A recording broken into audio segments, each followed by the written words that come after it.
Thank you for joining us for tonight's session with Jason Fein and members of the athletic leadership team. I'm Eric Fouché. I'm the Associate Vice President for Advancement, and part of my responsibilities is for athletic fundraising and overseeing the Friends of Bates Athletics. And I'll be the moderator for tonight's session.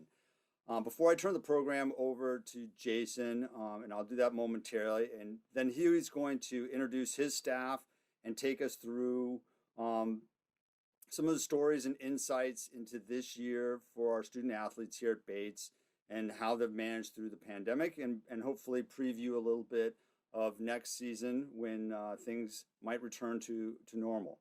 Once they complete their presentation to all of you, there'll be a question and answer period, and there have been some questions pre-submitted as part of the registration process. But if you have questions during the session tonight, please use the chat function in Zoom and submit your question, and hopefully we'll have time to answer everybody's question or comment during tonight's session. So thank you again for attending tonight, and it's my pleasure to introduce Jason Fein, who's in his fourth year here as Director of Athletics. And I hope everybody saw recently was named the Division III Athletic Director of the Year. And so with that, I'll turn it over to Jason. Thank you very much, Eric. Thanks everybody for attending tonight. It's really good to be here with you all. I wish I could see you in person, and I think we all feel that way here after a year of Zoom meetings. Actually wish I could see your faces, but I see your names and I see some old friends and new friends, so that's terrific. We're super excited to be here with you. As you can see on the screen, I've got some members of our wonderful athletics team with me, and I'm going to take a minute just to introduce them, but you know, I don't have to tell any of you that this has been an unprecedented year. You'll hear words that you've heard probably a whole lot this year, like unprecedented. And obviously here at Athletics at Bates, it's been no different. As Eric said, I'm the Director of Athletics here in my fourth year. Let me take a minute to introduce who's here with me, and then we're going to take you through our presentation and answer some questions. First, I have our wonderful Senior Associate Athletic Director, Celine Cunningham, who oversees several sports and is our Eligibility and Compliance Coordinator, also an Associate Title IX Coordinator here at Bates. Our Assistant Athletic Director for Student Athlete Services, Internal Operations, Jess Duff. She's been very busy with our social justice and diversity initiatives and our inclusion work, and also working on the emotional mental well-being of our students. Our Assistant AD for Facilities and Club Sports, Scott Lehman, is here as well.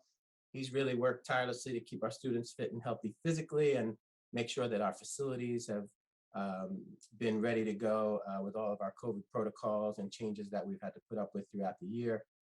And we also have Assistant Athletic Director for Sports Medicine and Performance, Nick Cook, who in essence has really had two distinct yet related full-time jobs this year, overseeing sports medicine, also directing our COVID-19 testing center and contact tracing program. Behind the scenes, we are delighted. We have super talented, I call her our utility player, Paige Cook, who's helping us with our technology and multimedia presentation that we're going to guide you through here in a little bit. And if she is doing her job, your screen will probably change to show our presentation in just a moment. And if that happens, Paige is on the case, which, as you can see, she is. So we're going to take this next few minutes, guide you through a little bit of what went on this past year here. And as we have called it, it's a year of Bates athletics in which there really were no athletics. So as you can see, it's a year like none other in review. If you haven't seen our Bobcat with his mask on, there it is.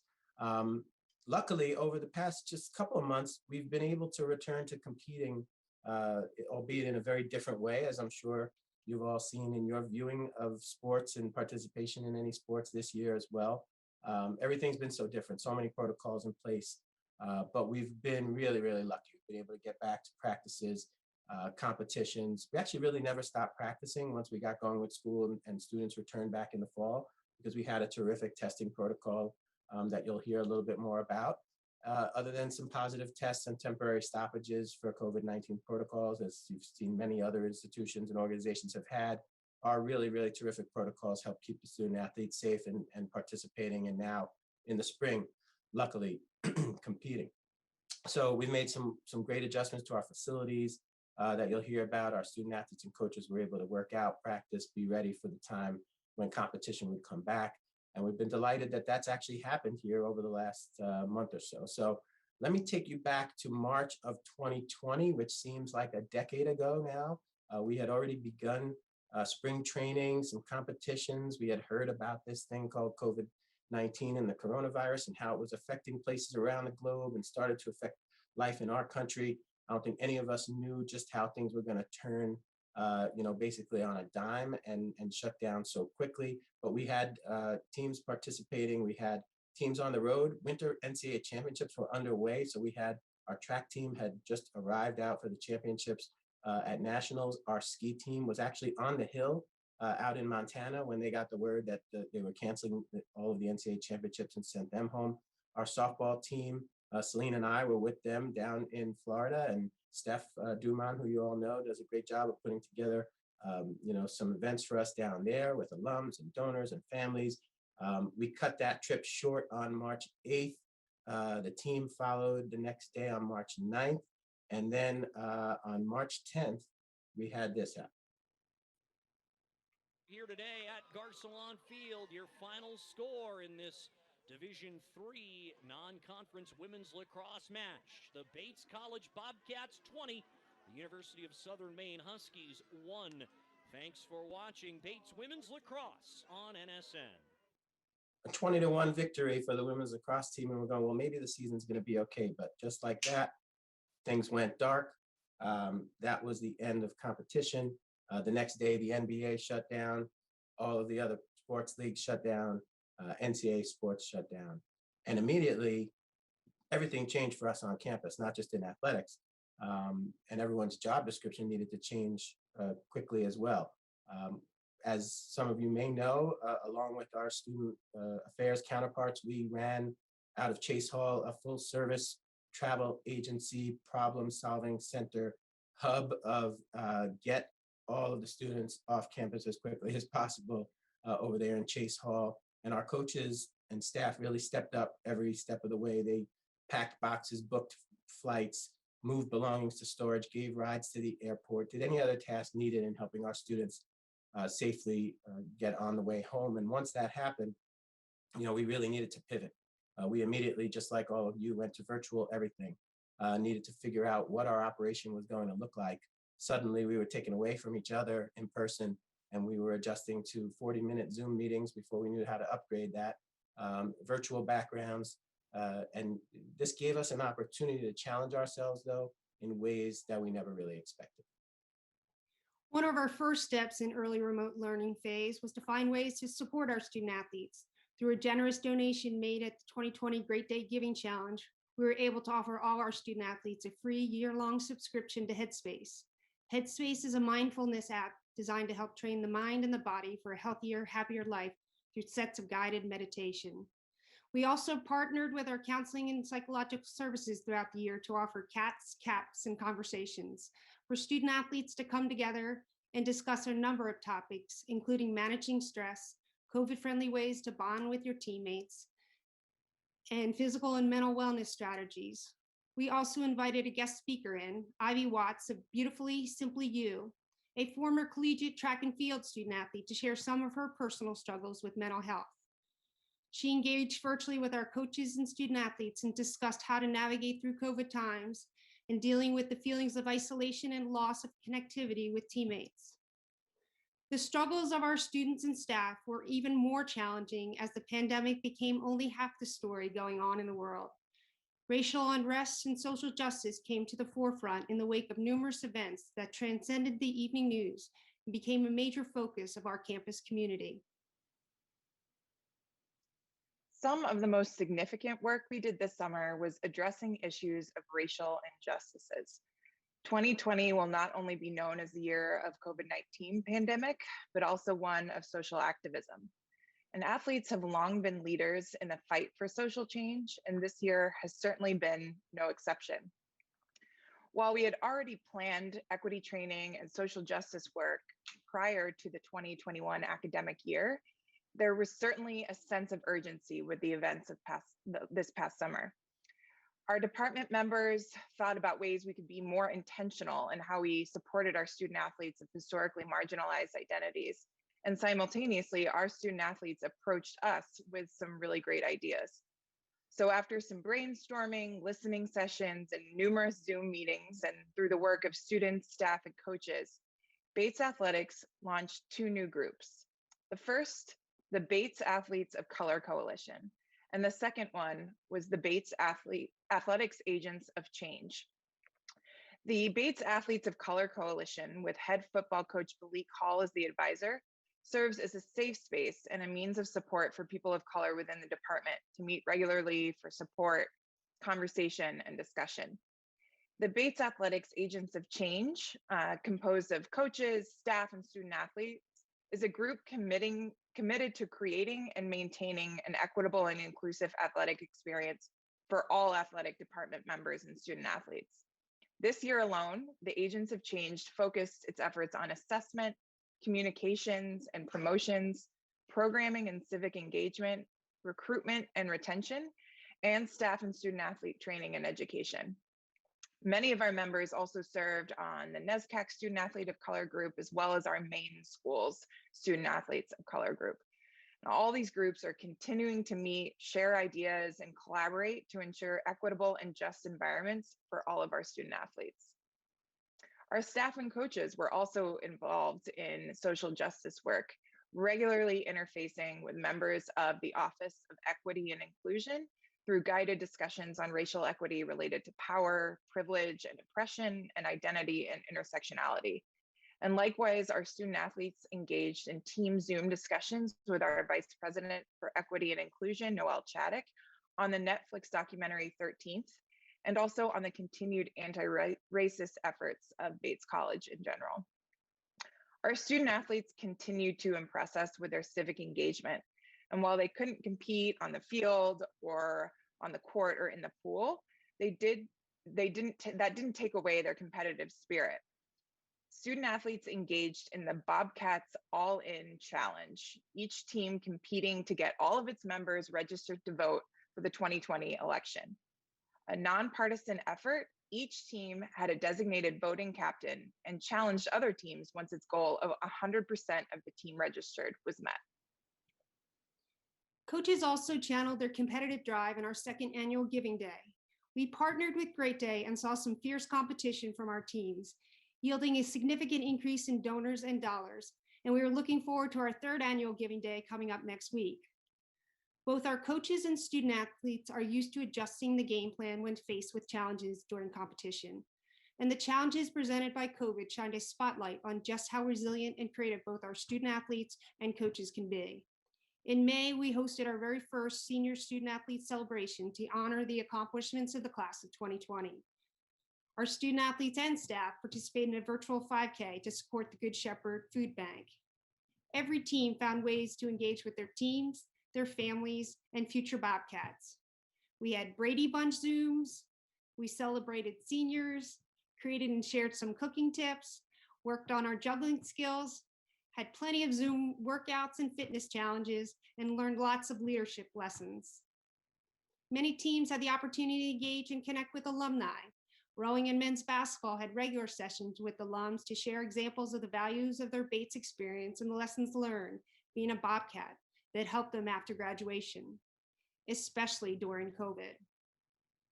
Adjustment in the NCAA and NESCAC rules gave our coaches an opportunity to think differently about recruiting and even practice. For the first time, we were able to have our spring and fall coaches practice out of their traditional season. Coaches were engaging with recruits and families much earlier, and it was especially beneficial for those who didn't have the ability to make the trip to Lewiston. While this year was a challenge for everybody, with constant uncertainty about in-person remote learning, remote classes, testing protocol, modular classes, and so much more, our coaches and student athletes were creative, resilient, and hopeful. Last summer, as we started planning our operations and programming for the fall, we recognized the importance of maintaining the fitness and recreation opportunities for the campus community, albeit physically distanced and with face coverings. With occupancy limits in place, we brainstormed ideas to offer some outdoor recreation and fitness resources. The Be Well program quickly established some outdoor group fitness classes such as yoga and cycle, with plans for more programs at the new fitness park we've just built. Much like many fitness businesses around the country, Be Well was able to shift to virtual fitness classes for the campus community and offers 16 virtual classes a week. We created the Bobcat Fitness Trail. It's a 1-mile loop through campus with 6 exercise stations along the way. Each station is marked with signs which provide exercises for participants to perform, things like squats and push-ups. There are also other running and walking routes through campus displayed on signage and the website to encourage the campus to stay active outside. In October, we completed work on the Bates Fitness Park. It is adjacent to the Wallach Tennis Center and has 5 pieces of fitness equipment and is a creative space for students, faculty, and staff to do functional training outdoors. Many of our athletic facilities were repurposed to support other campus operations and adapt to new COVID guidelines this academic year. The Gray Cage was converted to a second dining space for students and was used as such until mid-March. Underhill Arena converted to the testing center, and we closed down Alumni Gym for a while due to ventilation and occupancy challenges. This left us with Merrill Gym as the sole space for athletics, fitness, and recreation. With the campus COVID testing center in Underhill, we relocated the Davis Fitness Center to the Merrill Gym Fieldhouse and set up shop on the first indoor tennis court. We installed a rubber floor and actually ended up with more space than we had before. And the feedback from students has been tremendous. Students sign up for fitness and recreation activities through an online platform, and this allows us to limit the capacities and have a record of who is in attendance for contact tracing. Besides the outdoor activities in the fitness center, students can also utilize the cardio room, the Tarbell pool, the indoor track and tennis courts, and the climbing wall. And none of our operations would be possible without the help of our student employees. Athletics is the largest on-campus employer, and our student employees have been a critical part of keeping our facilities safe, sanitary, and a fun place to spend time outside of the classroom. We went through several trainings on sanitizing equipment, enforcing the new COVID-related guidelines, and how to check in students through the new online platform. Then, with the positive feedback we were getting from students on the new fitness setup, we recognized that we needed to take advantage of the opportunity to make significant upgrades to the now empty Davis Fitness Center in Underhill. And this summer, we will begin a renovation of Davis, including a facelift, some new flooring, branding, and all new fitness and cardio equipment. The space will be arranged in a new layout that will create a functional and comfortable fitness environment. In preparation for the year, we quickly learned that in order to have a successful in-person experience, testing and contact tracing were going to be crucial in maintaining a safe campus community. As you've already heard, coaches, athletic administrators, and staff stepped in and stepped up in a number of ways. Another way they stepped up was in the testing center. To run the testing center each day requires 15 Bates staff members and another 10 healthcare providers.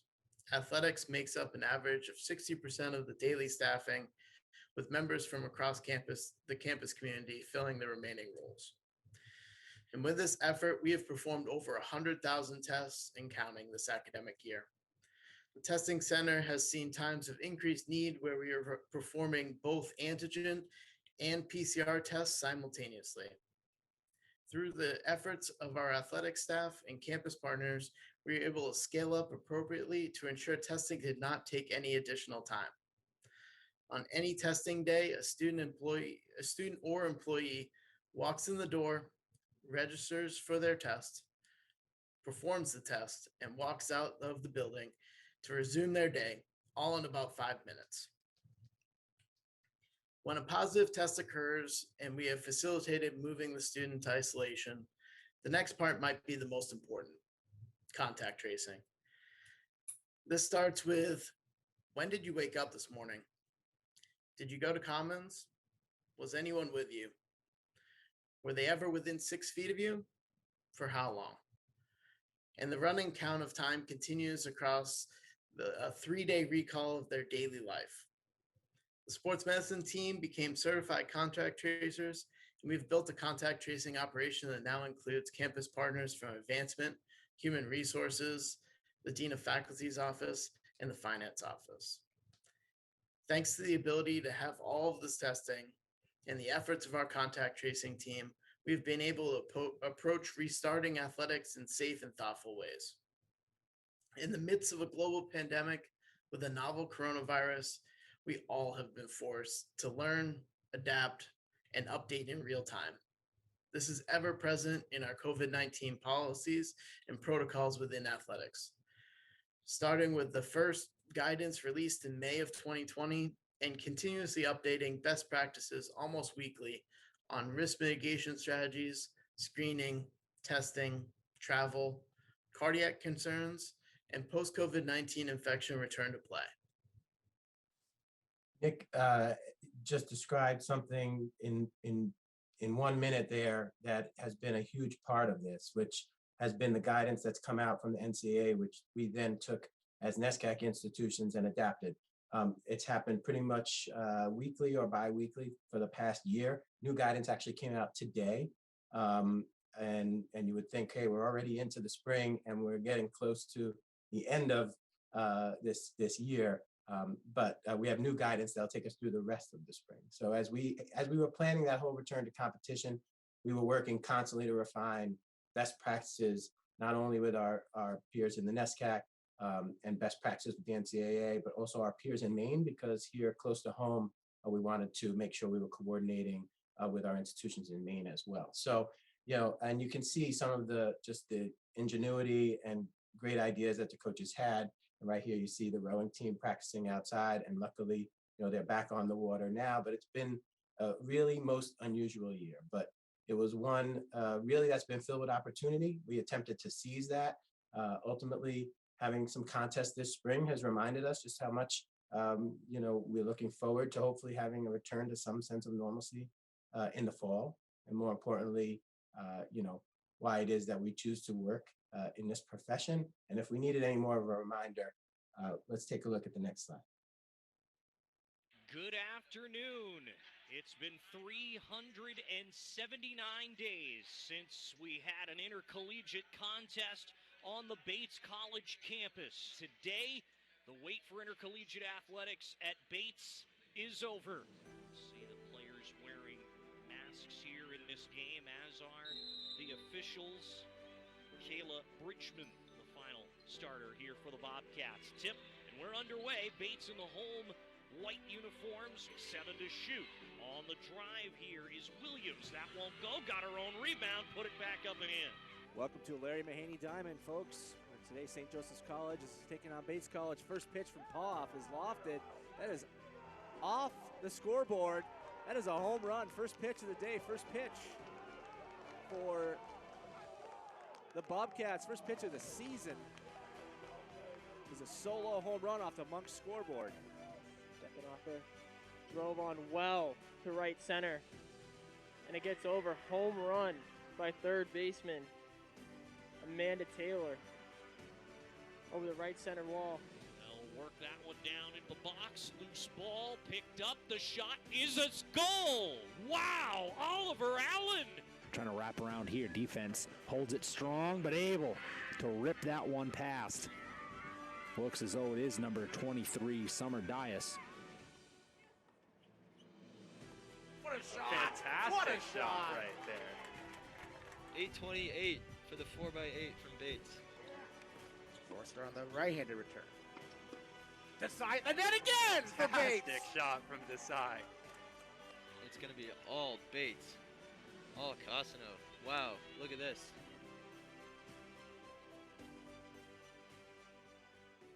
So that gave us the reminders that we all needed as to why we choose to work in this profession with these coaches, with these young people, no matter what the times are.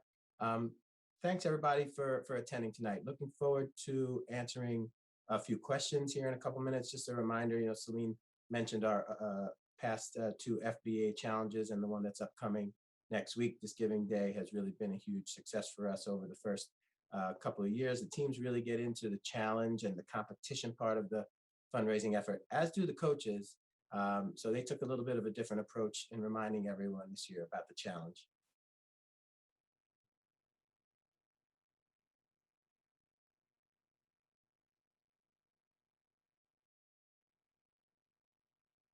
Hi, I'm Brett Allen. Mikkel Barnes. Peter Casares. Melissa Duran. Henry Fall. Al Farashedian.